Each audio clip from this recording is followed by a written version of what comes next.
All right. Welcome back. This is week 3, I believe. We are working on renewing the Wednesday midweek sermon, Bible study, whatever you want to call it. This is just something we've taken upon ourselves. If you have any questions, feel free to comment, share if you wish. I mean, that's what we're here for. We are still currently working on Ecclesiastes. Here we got King Solomon, who spent way too much time worshiping himself, apparently. I mean, who hasn't had a few drinks too many? Spent a lot of time doing things we shouldn't. But Solomon was supposed to be the one with the gift of wisdom. And I think in trying to find satisfaction in everything he shouldn't, he's discovering where it's supposed to be. We are on chapter 3, verse 9, Ecclesiastes. God gives mortals a sense of eternity. We are very much locked to our own timelines. We have a beginning, we have a life, we have an end. Some are very short, some are very long. I don't think we're going to see the likes of Methuselah again by any means. Yeah. But here we go. God gives mortals a sense of eternity. What do working people gain from their hard labor? I've seen mortals weighed down with a burden that God has placed on them. It is beautiful how God has done everything at the right time. He has put a sense of eternity in people's minds, yet mortals still can't grasp what God is doing from the beginning to the end of time. I realize that there's nothing better for them to do than to be cheerful and enjoy what is good in their lives and take pleasure in the little things. Yeah. It is a gift from God to be able to eat and drink and experience the good that comes from every kind of hard work. I don't know, there's some hard work that I haven't been real keen on doing. Like digging a drainage ditch, your back's going to be talking.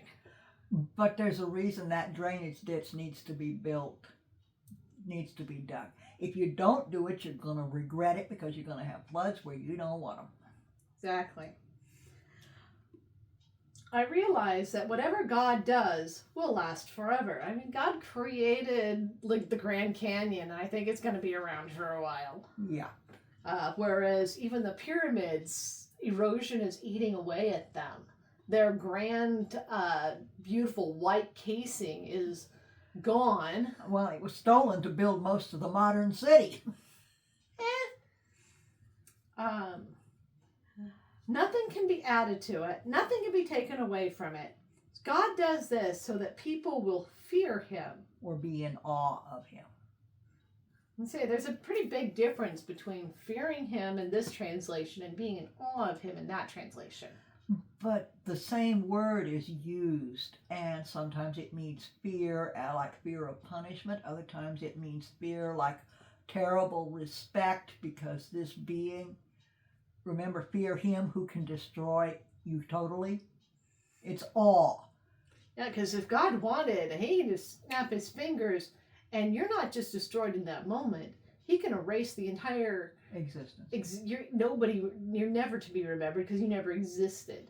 Yeah. Fear is one of those words in the scriptures that awe sometimes is a better translation than, because we think of fear as terror. Mm-hmm. But that's not how the Hebrews of the ancient world thought about it. Whatever has happened in the past is present now.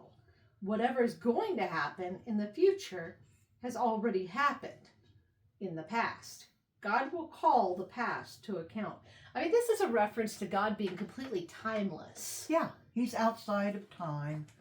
And it's also the fact that he's seeing that people don't change.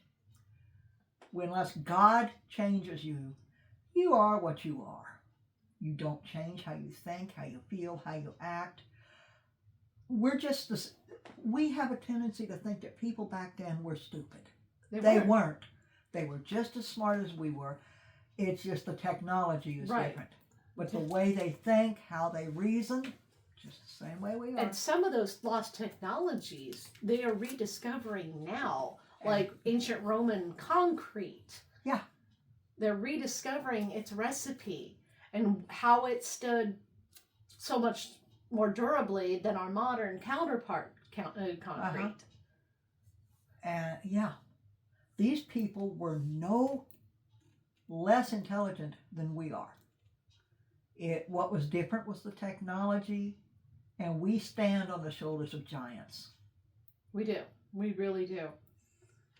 You look at some of the geniuses that changed the way our entire world works. I mean, you take Thomas Jefferson, that had a major hand in forming our country and what our Constitution and Declaration of Independence and how our rights, our God-given rights that are supposed to be protected. Yeah. And then you look at Einstein, who came up with such incredible science and technology that was both incredibly boosting to the human race and at the same time so very devastating. Yeah. So, but that's God works. People don't change. They are who they are. Right. They're still God's the only one who can change us. Right. Humans and animals meet the same end. I saw something else under the sun. There is wickedness where justice should be found. There is wickedness where righteousness should be found. What have you found on that? Crooked politicians and bureaucrats. Nothing's changed. I was going to say some things never change. Yeah, that's his point. He is king in Jerusalem, but he has people who work under him, and he can't ride herd on them all the time. So sometimes he's going to find, hey, this judge is not doing right. This judge is not judging correctly. But it's his job as king to straighten it out. So I thought to myself, God will judge righteous people as well as wicked people, because there is a specific time for every activity and every work that is done. I thought to myself, God is going to test humans in order to show them that they are like animals. Humans and animals have the same destiny. One dies just like the other. All of them have the same breath of life. Humans have no advantage over animals. All of life is pointless. You see, in this, I think he's wrong. Well, he's still thinking about under the sun. All life is precious. God creates a spider crawling up the wall just as he creates us. Mm-hmm. Everything has a purpose. Yeah, but he is looking under the sun. He is what we would call a practical atheist. He believes there's a God, but he's at the point where he doesn't see God working in the world now. You can see a lot of people that have that same opinion. Now, yeah. He is not that, again, I said, he's just like we were. He looks around him. This is what he's seeing. But he's deliberately not looking to God. He's choosing to be a fool. He's choosing to examine only, is there satisfaction to be found on earth in this life? Okay.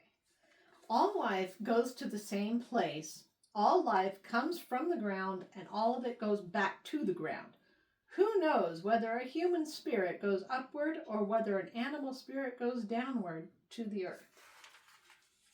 I saw that there's nothing better for people to do than to enjoy their work, because that is their lot in life. Who will allow them to see what will happen after them? Yeah. He's limiting himself to life on earth. And when you do that, you're left with this thing in your heart that says, why do I have to die? At no point have I seen any mention of heaven in this. Did the Israelites not believe in heaven? They didn't know. They had no concept of it. Well, they didn't. Remember, this is an ongoing revelation that God builds on. And we're very early in Israelite history here. Okay. But this is still after Moses' 40 years in the desert. Yeah. Okay. All right, that seems like a great spot to pause there. We will start next week on chapter 4, where he decides it's better not to have been born. He's got a severe depression problem. He does. He really does. At this point in his life, he's got a depression problem. Well, there's only one that can drag him out of that. Mm-hmm. All right. Until next week.